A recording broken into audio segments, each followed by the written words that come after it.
Hey, what's up, everybody? It's your girl, Dr. Rhonda M. Lawson. Let's get it started. Hope everybody's having a great night tonight. And we're about to get it started. So you stay right there.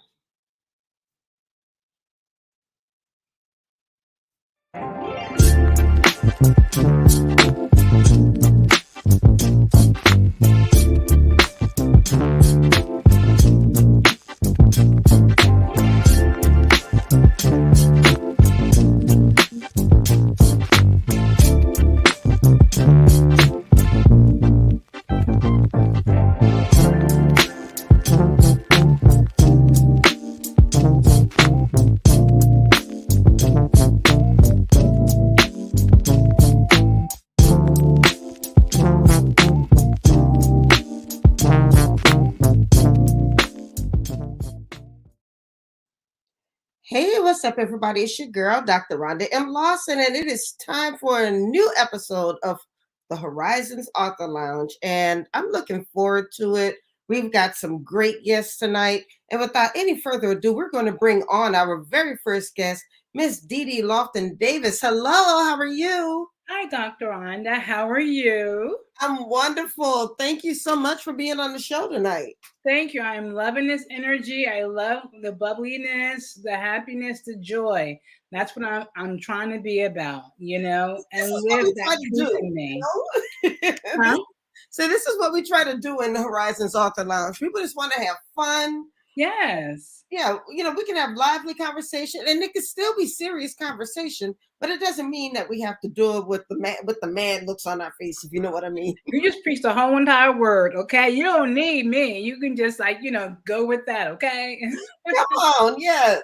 Now I've been looking forward to talking with you because I was reading your bio, and I was like, oh, okay, she got it going on. You are doing a lot. You're not just an author, but you are a staunch supporter of racial equality. You work with the NAACP. In fact, I'm just going to let you tell the people who you are. Oh, well, if you let me, then I might disappoint you. I'm just Dee Loftin Davis from New Jersey, living in Vermont right now. I'm married to the love of my life for 15 years. My husband, Des. And if you see a beautiful black man with dreadlocks coming into the door, that's my husband coming from work. I told him to come into the back door, so he knows. But, as far as my professional resume, yeah, it does look impressive, and I'm grateful for the opportunities that I've had.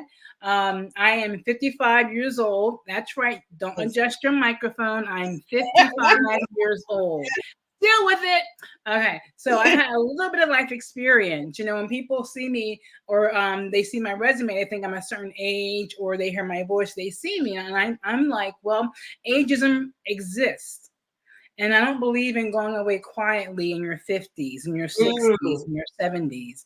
We're just beginning to really understand and live in our own truth. Absolutely. Because we've had that experience. So my resume, of course, like you said, NAACP Communications Chair. And that was a volunteer position I worked with at a Norristown in Philadelphia, greater Philadelphia area.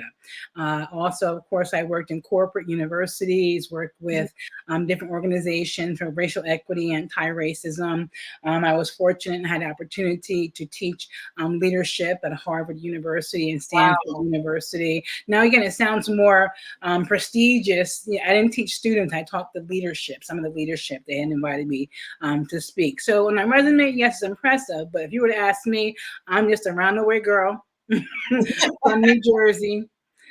Trying to live life, trying to from my generation, striving and surviving and all kind of other stuff, back to joy. Corporate, as you know as well, working in corporate spaces, working in any type of career can take a lot out of you. And if you add racial equity to that, well, then there you go. Hi, how are you, Mark? That's right. We are the Gen Xers, and I always distinguish there are Black Gen Xers and non-Black Gen Xers. And I always say the Black Gen Xers, we're the ones that you F around and you find out who we really are. We're quiet to the millennials and to, the Gen Zers, which I really appreciate all of them and alphas. But we've been on that, career field for a long time. We've seen a lot. And I appreciate, what millennials and Generation Z brought to work, but we were there. I think we were the first generation to really get access to corporate, get access to different opportunities. We didn't have, again, equal opportunity, but Right. we got a foot in the door. So we lived a lot of life, and so yeah, that's our generation. Proud of it. Well, you hit on so many points I want to touch on. But I think that when it comes to racial equality and in corporate spaces, because I work in corporate as well. I work in federal government. But I think often sometimes I think we think that things are supposed to be open to us. We have education, we're smart, we're doing this, we're doing that. I busted my butt to get here. The door should just open for us. And then when they don't just open, we either fight or we flight. Sometimes we run away and say, I'm just going to do my own thing. I don't want to deal with this. Or we say, okay, I'm going to deal with it, but I'm just going to fight at every turn. And then what happens is you're like, okay, which way do I go? Which do I fight or do I flight? And have you often seen that? Oh my goodness, that's just a Monday for us. Yeah. To be honest, you mentioned I worked in government as well with the USAID agency. I was their first racial equity consultant, and I wear that again humbly and grateful. And that work again was right after a Trump presidency. I'm not going to even talk about Mhm. the administration, but you can imagine after he had left the office and January 6th came up. That's after about a couple of days after I started. So that I know government as well, bureaucratic and a lot of backdoor conversations that, when they come to the front, people will be surprised, good and bad. That being said, to answer your question, when I first started working in corporate, this is going back in my 20s, I was just happy to have a job, coming out of Yes. college, working in not my career field yet because we were told that, oh, there's no job openings, but do this first, receptionist, or do this first, customer service, and you can work your way up to the company. And for many companies back in the 90s and 80s, late 80s, that was true for many Black corporate workers. But that, like to your point, it was not always equal. In fact, there was no equity. I think back, and this is some of the work that I've done before as well. I give an historic foundation of some of the reasons why we are here where we are right now.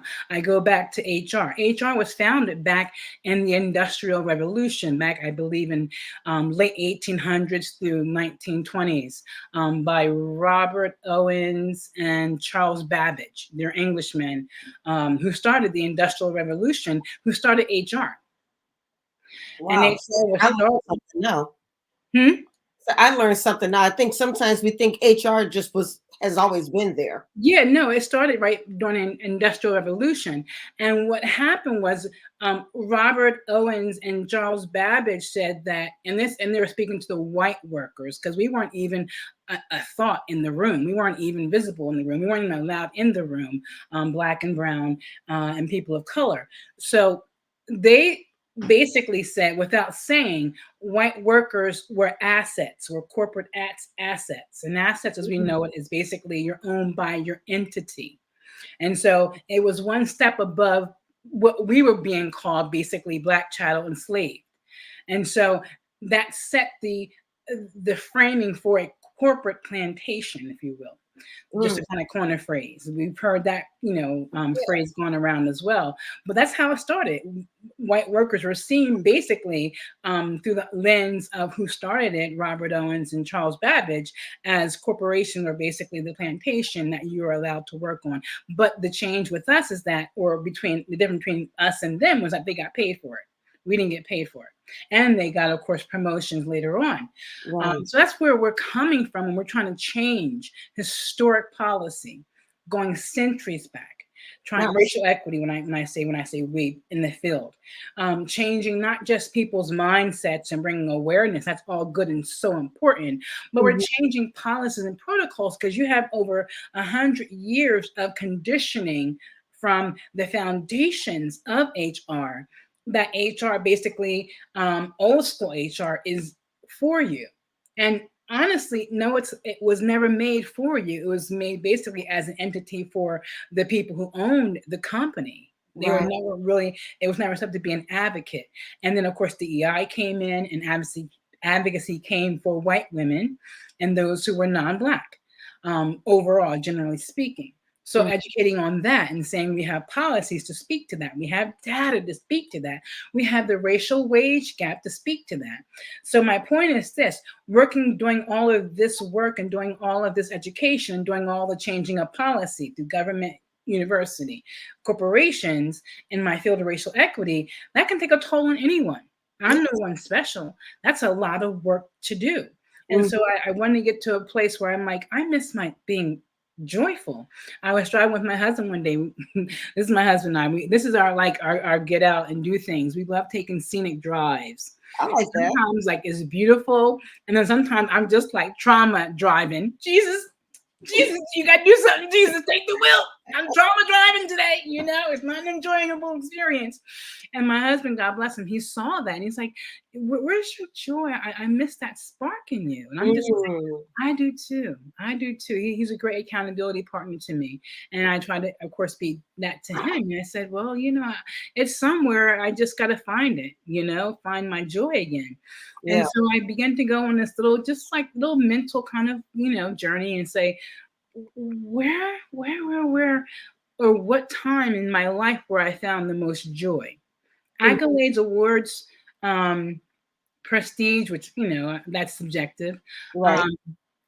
Pay, promotions, that can bring somewhat of a joyous situation, but it's not sustainable, it's not lasting. So Oh, I we thought we think we want to make a lot of money, and then we make that money, and then we realize that we're not fulfilled. exactly, we're not content, we're not fulfilled, we're not happy, and then you have that toxic competition that we've all been conditioned to believe since grade school. So, and that takes me back to where I thought, had I been the most joyous in my life that was sustained? And I go back to childhood. And I go back, why was, I'm not saying I had a happy childhood. We lived in the projects. Okay, let's keep it real. In New Jersey, my mom worked 2 jobs just to get us out of there, because she was a single mom. But I used to have neighbors and also my grandparents, my grandmother, more important, particularly Big Mama, and also big mamas in the neighborhood. And for those who are maybe non-Black or not aware what a big mama is, let me just school you for 1 second. Yes, Okay, put a little teacher cap on. Big mamas to the Black neighborhood or Black community where were women basically who were either retired from their careers or they were still working. Maybe they were entrepreneurs now or doing babysitting jobs or whatever they were doing, but they were overall watching the community. They were making sure the kids were doing what they're supposed to be doing, right. and you might not even have had that as your big mama, that person as your big mama. Big Mama may not have been related to you. No blood, but by love. And thank God I have so many big mamas I can go back to, who were related by love. And they were funny. And I look back on it now, I'll give you a funny situation. I know our time is short, so let me just cut me off in the sense that I'm going over time. I want to make sure I'm aware of your time. But I'll give you a short story. I was in 2nd grade, and I lived in New Jersey, and we were not bused because we were the poor kids. We had to walk over 1.5 miles every single day to school. So that's almost 3 miles, round trip every single day. Right. So for I say the first couple of months, I had the biggest crush on this boy named Michael. I'm gonna give his last name. He was so cute, big, beautiful eyes. And I was like, oh, he's just so cute. And I'm in 2nd grade, And after walking, for a couple of months, in the same neighborhood, we began to develop a friendship. And before you know it, he's knock on my door and say, "You come in, De-Dee, to school? I walk with you." And so, it's like, oh, my crush is like, walking with me. So one day it was like a Saturday, and we were outside playing in the park, in like the neighborhood park. Right. And I could tell that, he was looking at me in a different way, like kind of googly eyed. And I thought, oh, okay. And you've seen Disney, like the princess and the prince kissing. And I thought he was going in for a kiss, right? Because he was like, "You're just so pretty." I'm like, oh, okay. Oh my gosh. And when he went in, I heard this big voice from the window saying, "Girl, you ain't ready for that. Get home." Big Mama. even my big mama. It was a neighbor's big mama. And she said, boy, get home. Girl, you ain't ready for that. All right. Big Right. mama. And she kept me from, many of them kept me from so many problems down the road if I would have went down that track. She's like, no, no, girl, you sit your behind down. And I did, and had that lecture. And when one big mama knew, they had a chain. We didn't have Google and YouTube to take pictures. You had basically the confidence and the trust of big mamas. If big mama said it, you knew it was true. There So you go. I look back on they were funny, but they watched out for us. So my book was basically a tribute to them saying, there are times where you loved on me and I so appreciate it, but sometimes you're embarrassing me, but I knew I needed it because you lived life before I did. So you knew what, I could fall into and you kept me from that. So it's a love letter to big mamas. People thought, are you going to come up with racial equity book or novel? I'm just like, possibly down the road, but this was on my heart and this brought me joy. And if some people get it, wonderful. Some people don't, that's okay. I'm not for everyone. But I wanted to honor, the big mamas, whether by love or by blood. I wanted to honor them and say, thank you, thank you, thank you. Now, is the book, and the name of the book is Big Mama's Saturday Soul Food Stew. So Yes. is this a cookbook? It's not a cookbook. Basically, it's I don't know about your neighborhood, but we used to have these Saturday get-togethers in a neighborhood where you might the neighbors and big mamas would cook, whether it was some fish, fried chicken, collard greens, whether it was at the church or whether it was in a neighborhood, we get together little block parties. And so for those who were really, really, and we were all poor, but those who really were, who could not afford food, it was a way to take the shame and that the obstacle of shame away from the family who couldn't afford, and we all share together. So it's about that community, about sharing our little resources. It was about wisdom. My book is about wisdom from big mamas. One of the characters, Drea, the main little girl in the book, she had gone through. Thanks, Mark. I know, right? Exactly. Big mamas don't play. She had gone through a loss. Her little brother Devin. She had lost her parents to a car accident and her grandfather. And it was the big mamas that came around and basically was the blueprint for healing, for love, for community. So our book speaks to all of that as well. It's not like, again, it's not a novel, so it won't take you long. I'm working in the classrooms. I made it an ebook because a lot of the classrooms I worked in, they use ebooks to like read to the kids to keep them engaged. And so I made an ebook first. And so, it's just my love letter to them. I miss big mamas in the neighborhood. I mean, we don't really have that as much as we had back in the 70s and 80s when we grew up. And it kind of shows that those watchful eyes aren't in the neighborhoods like they used to be. Everybody has to kind of stay to themselves now. People are afraid to speak out because you speak out, you might get answered with something you don't want to get answered with. Exactly, whether it's a lawsuit or something else that you don't want to get answered with. And there are some big mamas who are still in the neighborhood, but they are your entrepreneurs who were the entrepreneurs back in the day. They're getting their college education. So shout out to them. They're women going back to school in their 60s, 70s, and heck, 80s, getting their education. And there's some big mamas who are just like in their 30s saying, I'm going to the club tonight, y'all. I'm not familiar with that, but I no hate, criticizing, no judging, you do you. But, from my generation and maybe older, we were basically, our big mamas didn't have the opportunity. So the good part is that big mamas have more opportunity now, and they're taking advantage of it, many of them. But then there's some. Do you have a copy of the book with you? It's a PDF. You just go to Amazon.com and you can just download it tonight. Again, I didn't do a hard copy or a paper copy. I did an e-copy. Again, it's an ebook, so you can go. It's available right away. Okay, I did put the link in the chat for anybody who would like to click on the link and purchase the book. Please do, because I mean, this is a celebration of in the neighborhood. The big mamas. Now, did you interview any or interview people who experienced the big mama growing up? Oh, definitely. I had a little my little tiny beta group and just listen to their stories, you know. And again, I'm living in Vermont. I'm from New Jersey, but I spoke with people from Vermont, people from New York, people from Pennsylvania, from Philly. My husband, he's from Philadelphia, you know, north side of Philadelphia, North Philly. Don't play. So talking to those big mamas, you know, about his experience. And so and just I thought it's universal. You know, Yeah. I spoke to some Asian, you know, families who have big mamas. They had a different name for Wow. them, you I know, and think spoke that's to. great. I mean, we sometimes we think we're the only people. We're not, you know. Spoke to again to I have a couple Jewish neighbors who I spoke with as well, and I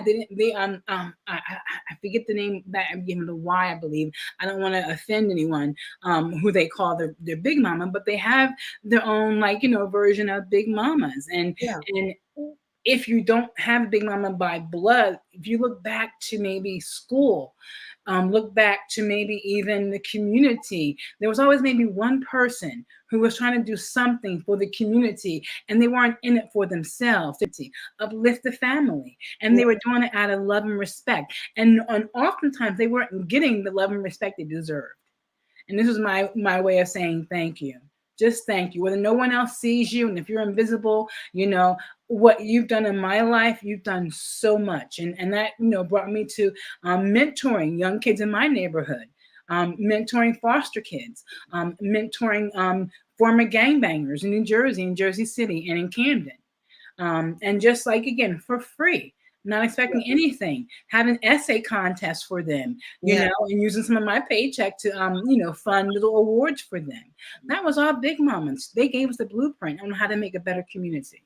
Amen. Just Amen. my love letter. That's all it is. Just a love letter. And again, it's not like again some Oxford version of like, oh, this is a super novel, but it's just my way of saying thank you. And if you all like feel that, please, yes, buy them. Yes, thank you very much. Pictures of who made us who we are today. I wish I had Mm. known you were writing this book. I would have given my little poem because my great aunt turned 100 and we had a huge party for her. And I wrote a poem about her, basically being the eyes of the neighborhood, the eyes of the project. I grew up in New Orleans, and we lived in the Sixth Ward in the Lafitte project. She was the eyes of that project. She knew everything going Yes. on in the Miro court, and so I wrote this poem dedicated to her, and I'm really glad that I was able to read it to her because she passed a week after her birthday. Mm. But at least she knew how Exactly. much she was appreciated, you know, Exactly. because big mamas back then, they didn't have Facebook where you can give a shout out. They didn't have LinkedIn. They Yeah. didn't have YouTube. They didn't have Google. You know, it was basically if you didn't tell them, they didn't know, you know. Exactly. And so our Google was basically the church community. We'd go and celebrate big mamas, whether it was Deaconess Day, whether it was like Family and Friends Day, and we celebrate the big mamas in the kitchen. So it was just so much that I look back and found joy on during that time. And that's kind of where that was the impetus for the book. And that's basically it helped me get back to a place of joy because I love dismantling and uprooting racist systems. It was draining me. It's not easy. It's hard work. I always say, you know, being black is not for the faint of heart. It really Oftentimes is. it really isn't. We go into white spaces or non-black spaces, and our skin has a conversation with people before we even do. You know, Yeah. and I can see A lot of basically. people who have been following me for a while know that my dissertation for my doctorate was the myth of the angry black woman and how it affects African American female corporate leaders. And many of the women I interviewed said that they felt exactly what you said. They had a responsibility. They had to be the best because it felt like everybody was depending on them. Yeah, Or um, sometimes their white coworkers and their white bosses would depend on them to be that tough one. They're gonna let the black woman be the tough one. That way they can be blamed for everything, and they can afford to be disliked. yep. Because, And it um, goes back to that black chattel enslavement period where it's just like, well, black people, they were built tough. And I'm like, who mhm, told you that we had to be tough? There's a right, difference. Let's reframe that. We had to be tough to raise our families on scraps. We had to be tough to survive the beatings. And then after Black chattel enslavement, they put Jim Crow on us. When I say they, I always say I fight systems, not people. They put Jim Crow on us. And then, of course, Mhm. civil rights oppression. And now we're still dealing with, of course, the racial wage gap. And so we've had to, doesn't mean that we always need to be strong. And I'm not a proponent of being that super person that's strong. I show vulnerability. I show that I'm really infallible. If you don't believe me, just ask my husband, he'll give you a list. But I mean, again, it's just I needed that time to really just deplug away from social media, and disconnect from social media, and just say I need to find my joy again. And I found, like, I believe in Jesus Christ, that He's my Lord and Savior. And the Bible says, and I don't know your faith, and I don't want to assume anything, but I follow that. And the Bible says that the joy of the Lord is our strength. And Yes. I found strength and joy. But I had to do research on myself. I had to look inward. Was And there a moment though that you realized that you needed to look inward and that you realized that you needed to get back to joy? Was yeah, when I was trauma driving. I used to enjoy husbands, like rides with my husband. He drives sometimes and I drive sometimes. He's just like, honey, you trauma driving. I'm just like, what are you talking about, babe? What are you talking about? And so that was like, my aha moment. And I was just like, yeah, I something's got to change, and it's me. well, we have in the couple of minutes that we have left, um there's probably a young person who's just getting into corporate America, who may feel like their joy is wrapped around their paycheck and nothing else. Because we see that a lot. Oh, she's getting paid, she'll be all right. But what are a couple of pieces of advice that you Okay. might be able to give that young person who's just getting into that corporate arena, or who maybe does have the entire world on their shoulders, and how can they work through that? Well, my disclaimer is that I'm not a big mama by blood, but I have a lot of, like, children who are adults now, who I by love, who I say, I get it. You have worked since elementary school, you've worked since high school, you have earned either a college degree or had life experience, and now you have this opportunity, and you have a lot of fire, you have a lot of youth, you have a lot of passion, drive. Yes, use all those things to your advantage, because that's what got you there. But make sure you add not just self care, but self awareness. Be aware of who you are. Because if you don't know who you are, corporate and those who are not for you will tell you who you are. And if you're not careful, you'll believe them. Mm, So, self care, and self awareness. that's yeah, Add it with your ambition. that is a huge one. 'Cause one of the points that I made in my dissertation is that often we try so hard.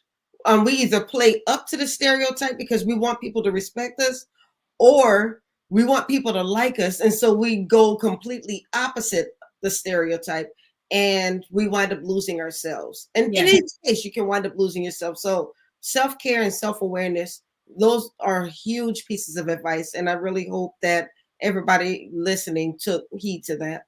Because big mamas, they knew who they were. You couldn't tell a big mama who she was. She had lived life, and Yeah. she knew who she was. So I go back. It's nothing. I'm not saying anything new. Nothing new under the sun. They were my blueprint. Big mamas were my blueprint. Amen. Well, thank you. Oh, something's flying over my face. But thank you so much for joining me tonight. I Thank really, you for really having enjoyed this me. conversation. I hope that we're able to stay in touch with each other. Yes, please, definitely. You have so many layers that we didn't even have a chance to touch. I'm gonna have to have you back on the show.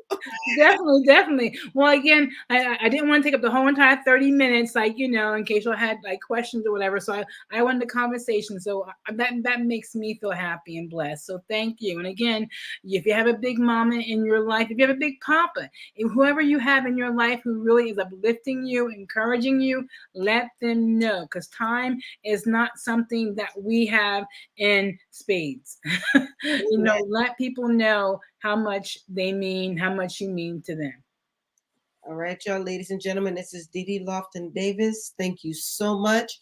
She's the author of, and I want to make sure I get the name correct, um, the author of Big Big Mama's Saturday Soul Food Stew. I love the name. I mean, it sounds like you're singing when you say it. So thank you so much for being on the show tonight. God bless you and all that you do. I'll be looking forward to reading this book myself because I have a few big mamas in my life that I want to celebrate. Wonderful. Thank you again. Have a great week, and thank you again for having me. And thank you. Have a great one. God bless you. You too. Bye bye. God bless. All right, y'all. That was De-Dee Loftin Davis. And now we are about to bring on our next. I hope she has her camera on because I'm about to bring her on the stage. Author Quiniece Noble. Where is she? She gonna pop up and she gonna realize she on camera. So I think she's having an issue, so she'll be right back. But in the meantime, while we're waiting for Quiniece to come back, I just want to remind you guys that tomorrow is the uh-oh, tomorrow is the deadline for the Meet the World Graduating Senior Scholarship.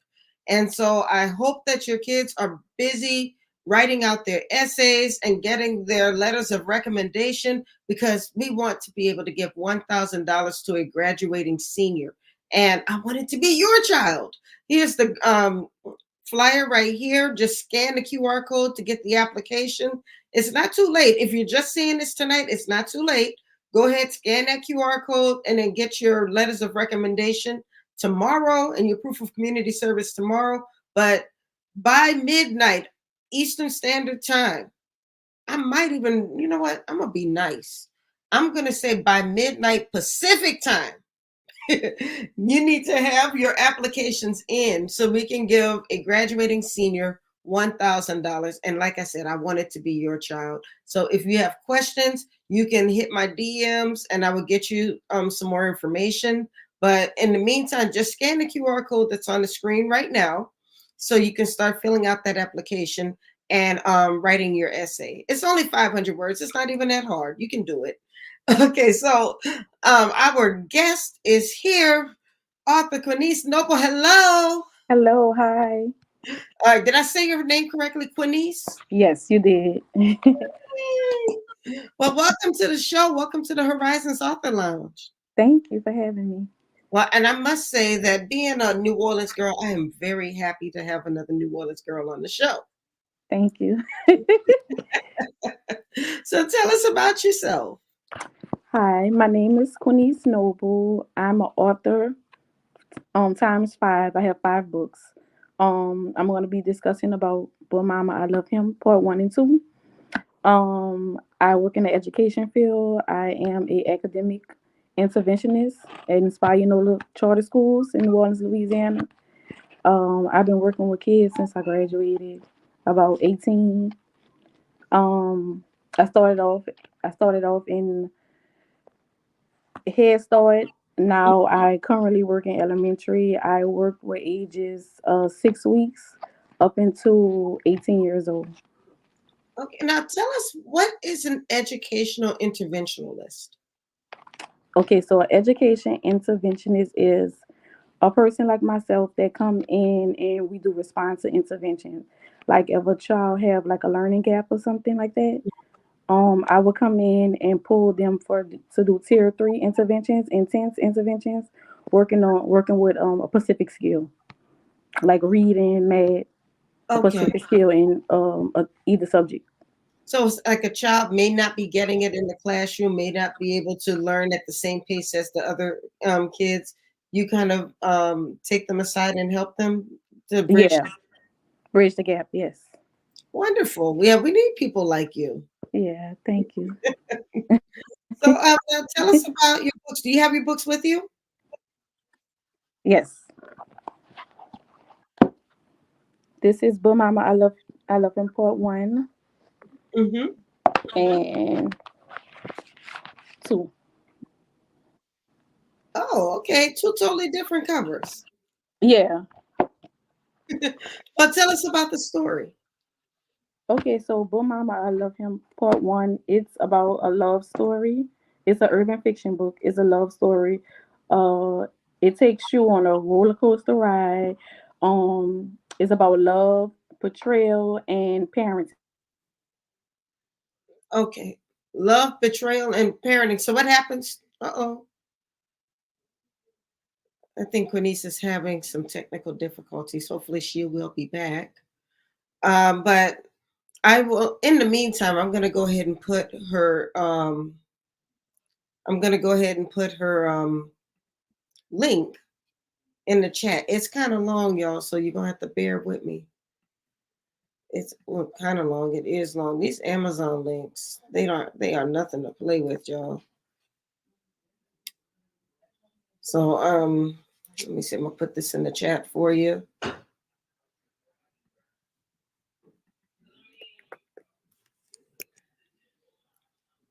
Okay, and Quiniece is back. I'm sorry, guys. So it's a story about love, betrayal, and parenting. The title is called "But Mama, I Love Him" because it's a story about a young couple. The mom was trying to tell the daughter of signs she was seeing in the young guy that's in the story, and the young lady basically was saying like, "But Mama, I love him. Like whatever he's doing, I love him to the death of me." Wow. Basically, So, what inspired that story? a relationship that I had with a guy. Um, it was a situation where family members, hello, family members would tell me different things about this guy. Especially, it was my dad actually. Mhm. Um, Different signs, red flags that I didn't see myself, and I just was, I felt like I loved him to death. So Um, that would inspire me to write the book. so, you have part two. So, I'm guessing she still didn't learn. Eventually, she ended up she ended up learning. Okay, awesome. Well, we got a shorter version of your link that we're going to put into the comments. Okay. Yeah, because that first one is really, really, really long. So now we have a shorter one right here. So all you Okay. have to do, people, click this link. It will take you to Amazon where you can purchase both books, right? Yes, Um, both books are on Amazon. I love him too. Yeah, both books are on Amazon All right. So how long have you been writing? for 4 years. Okay, and what inspired you to start writing? My friends used to always tell me that I have a story to tell. Like I would always vent about relationships and things I was going through. And one of my friends, all of my friends used to tell me, but this one particular friend, she was like, you should write a book. Like your stories are very intriguing. And I when I tell a story, if I'm in front of you, I like to act it out. I like to act it out. I go into like The animated. voiceovers. Yeah, I go into like voiceovers. If I'm telling my side and the other person's side, I talk like them, act like them. It's so funny. And my friends are like, "Oh wow, that really happened." So what did he say? Say it like that, and I get in character. So basically one of my friends just she pushed me. She like my business partner, my Mhm. accountability partner, and she pushed me. She was like, I was like, I'm gonna do it. She was like, okay, when? When are you gonna do it? Did you start writing yet? Did you start writing yet? And I did it. Eventually, I did it. Oh, well, that's cool. So, did you decide to publish your own books, or do you have a publisher? So when I first came out with Mom, I Love Him, I had a publisher, and then the contract was over with the publisher, and then I published. So right now, it's both books are self published, but I Okay. started off with a traditional publisher. Now, see, people ask me all the time, um, is it better to self-publish or is it better to have a publisher? And I tell people it's really up to them, and it Hmm. really depends on you. Now you having experienced both sides of the table, Yeah. which one do you prefer? I prefer, like you said, it just depends on you. With the publisher, I feel like everything was going smooth. She actually shut down her publishing company, and my contract was over. Um, it takes the weight off of you, I would say, because it kind of like you write the book, they edit it, and do everything for as distributing to Mhm. different vendors or whatever. That part is easy because it's just like you just hand them over and then they do the legwork. But when you have to do it, you have to do everything. So you have to have like balance. Yes. Um, yeah, you have to have like balance to do it. But I like it because I get to see like the numbers. I'm a numbers person, so I like to see the numbers. I used to always like buy to my publisher and ask her like about the payouts and what's like who is buying and stuff like that. So I get to see everything. That's what I like about it. But I feel like starting off, if you don't have the time and you want to just finish your book, once you finish with it and give it to somebody so you know it's going to get done, that's a more better route. But either or, it just depends on you. Yeah, I agree. I mean, and it depends. And what people don't always realize, when you have a traditional publisher, you are dealing with certain deadlines. And if they say the book has to be done by such and such date, guess what? You have to have that book done by such and such date. Hmm. You don't always have control over the cover. You don't always have control over where the book is being distributed. Right. So, sometimes people prefer to be self-published so they can have that control for themselves. But now, Mhm. just like you said, if you're self-published, now you have to think about, okay, well, I have to go get the distribution deals now. I have Mhm. to go find an editor. I have to mail these books out when people order them. And so Yeah. there's a whole lot of things that fall on your shoulders. Yeah, and if you have like multiple businesses still working, sometimes they can be hard. It's possible though. Oh, it is. And yeah, and with like a publisher is like more of a partnership. Well, You have a is a partnership. yes. Oh, I done lost the girl again. But you know what? The devil is alive. We still gonna have a good show. She gonna be back. I'm not sure what's going on today, but that's okay. But she is back. There I we was go. I was just I'm sorry. I was just saying that when you work with a publisher, it's like a partnership.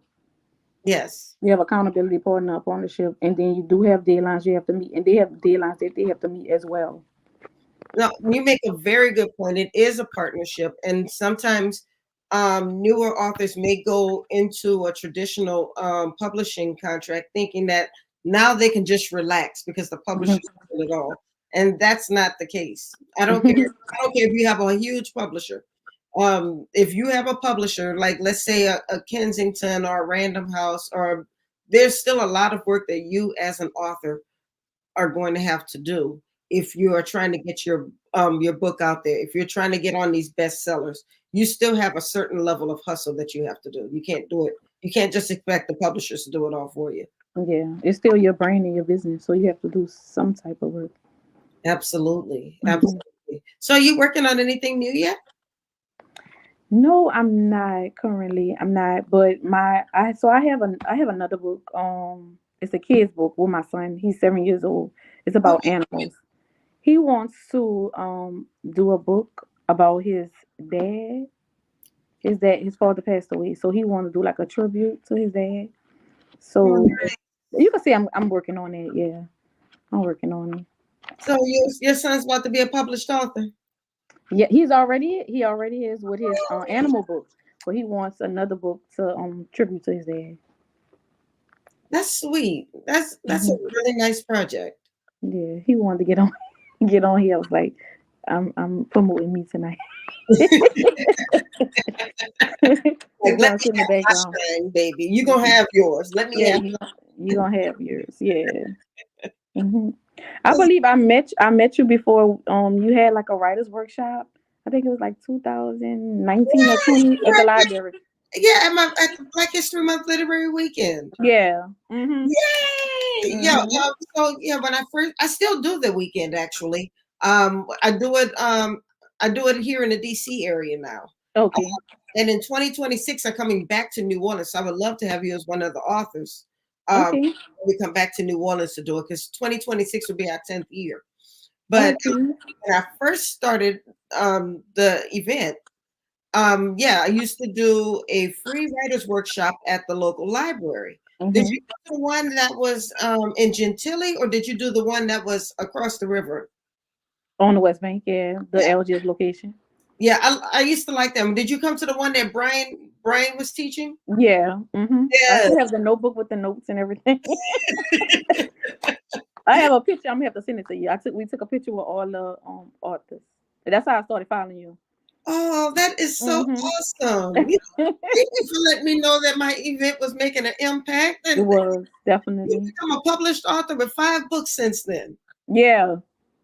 Oh, Yes. you It got to was. make me cry. It was nice, and I started following you, and I follow Brian also. Yes, Brian is good people. In Yeah. fact, I think he has another book coming out. Okay. And he turns books into screenplays for Okay. I'm gonna have movies. to check him out. That's something I would love to do with my books, because everybody's like it's like a movie. Oh my god, it was a so when But I first you can play all the characters yourself.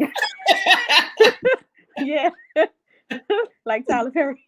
Right. Yeah, it's possible.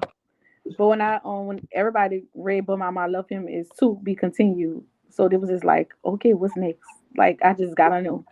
I was like, you have to wait till part 2. I can't tell you.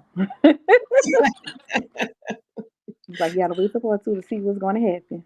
Now, what's the name of your main character? What's her name? Her name is Kiki. Okay, Kiki. Do you hmm Yeah.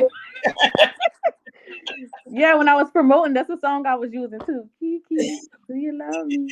Are you riding? When I was typing, I go into character mode. I was like, yeah, that's it. I'm gonna use that. And this song was popular at one time too, so I was like, yeah, I'm sticking with that name. I like it. I like. Mhm. Oh, Oh yeah, Martin Lawrence. he played a lot of characters.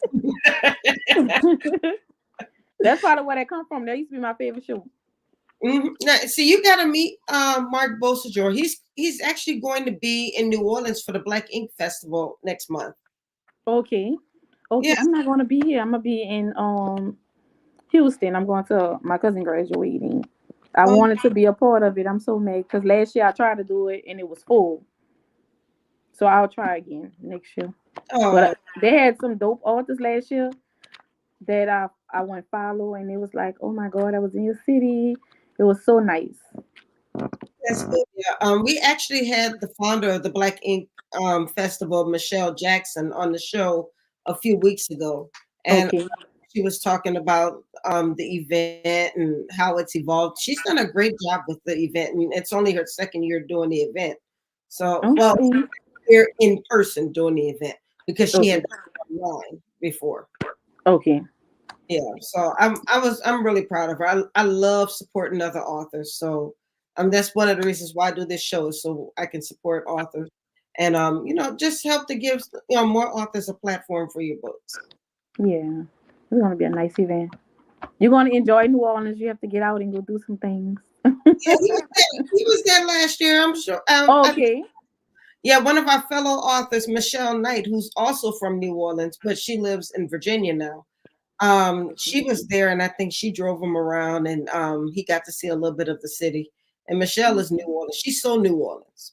Yeah. I was mad when I booked my flight to go. I'm like, oh man, I wanted to do this event, but I got to go see my cousin walk across the stage. It'll No, be another that's important. That is very time. important. Yeah. Congratulations to your cousin. Thank you. She's Did, probably watching on Facebook. is this she or he? Is a she? Is she graduated from high school or college? College. Wonderful. Yeah. Congratulations, cousin. She's So probably on me on you're Facebook. gonna have to come back to Houston in October for the National Black Book Festival. Okay. Yeah. Now, if that's something that you're interested in, you have to do it quick because I think that the spots are filling up. Okay. Is that on your page or your website? It's what it's not on my website, but if go once you get off the line with me, go to National Black Book Festival Facebook Okay. and the information will be there. Okay. Gotcha. Yeah, so I'd love to see you in Houston. I go to that event every year. I'm the literary correspondent for that. So I interview the authors. I live stream from the event, and we have a real good time. And she brings in a lot of celebrity authors. I don't know if I'm allowed to announce the authors just yet, but there's some authors. There's some celebrity people that you've heard of that are going to be Okay. at the event. I'm not allowed to say who they are yet. Okay. That sounds like a good idea. Yes, Something yes. to, something to look forward to. Absolutely, absolutely. And then, like I said, my event, the Black History Month Literary Weekend, will be here in Okay. February 2025, and then it'll be in New Orleans in 2026. Okay. Yeah. So I got to see you at least one. One of them, yeah. Yes. Definitely in New Orleans for sure. Okay. Definitely in New Orleans for Make sure. sure I really enjoyed the event. I really still have the notebook. I felt so empowered when I left there. I was like, Oh, yeah. I heard all the books Brian has and you and the other authors, and I was just like, oh my god, it is so nice. yeah. Well, I'll tell you, Brian really brought it when he taught that class. I think a lot of if you left out of that class and you didn't learn anything, you weren't listening because he Yeah. gave some good information. I don't even know how I heard about it, but I do visit the library. Like that's one of my go-to places to just chill.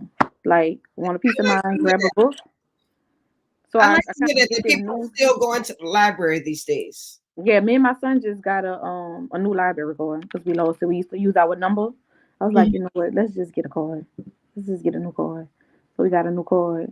So I go and I get the newsletters and see what authors come and do story time with the kids and stuff like that.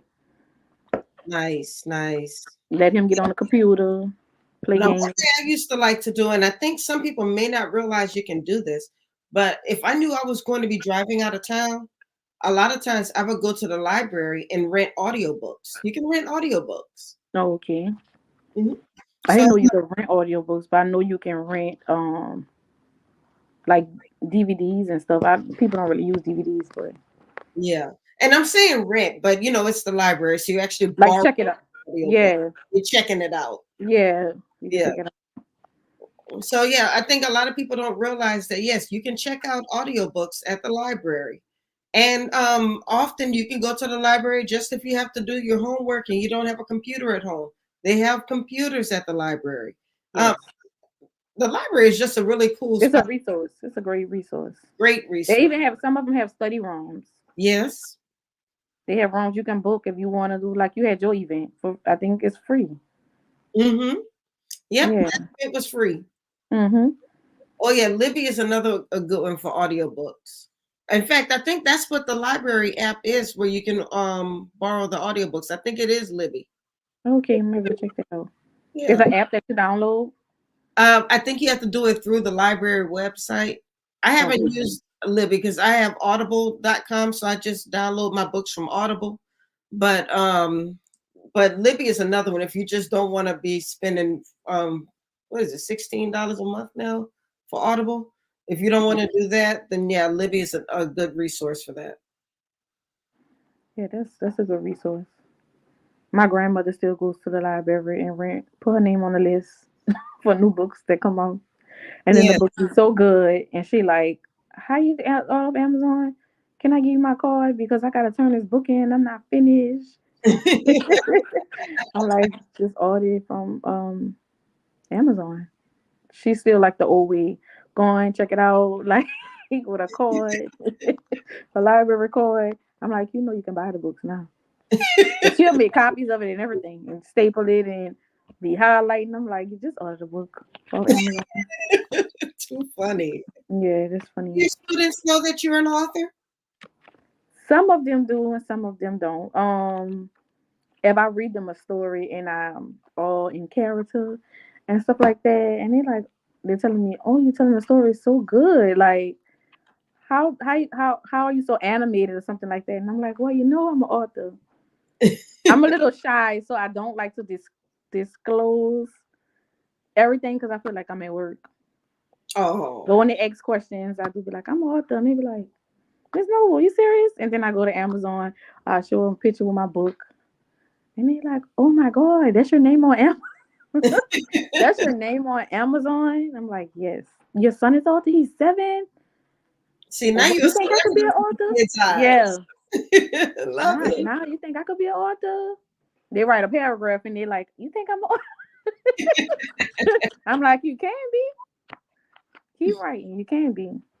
I don't know if you saw Veronica DeBar's comment. She said that she spends at least an hour in the library every day.